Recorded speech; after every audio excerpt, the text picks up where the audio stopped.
Barang siapa, kata Nabi SAW, man bana lillahi masjidan, barang siapa yang membangun untuk Allah sebuah masjid, lillahi ta'ala, dia bangunnya lillahi ta'ala, banallahu lahu baitan fil jannah, Allah akan bangunkan buat dia rumah di surga.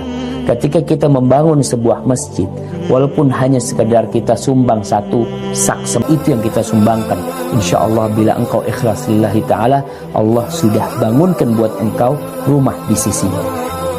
Walaupun bangunan masjid dia itu sebesar ya sarang burung daratan, sudah selesai.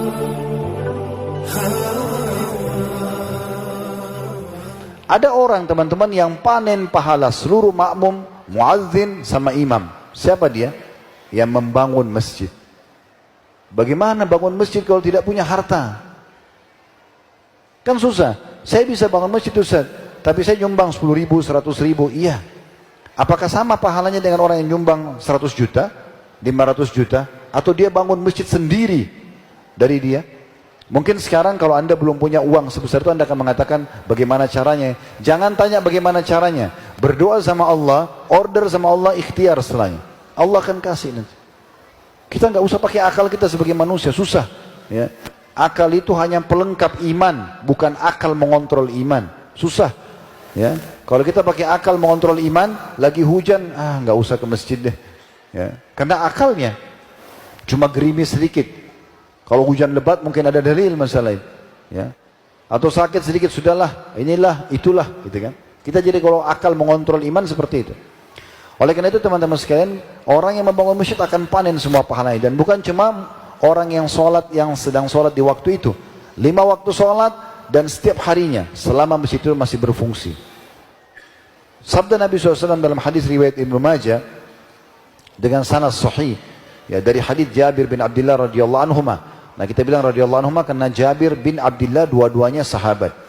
Beliau mengatakan bahwasanya Rasulullah SAW bersabda, man bana masjidan lillahi kamafhasi qatatin aw asghara bana Allahu lahu baitan fil jannah.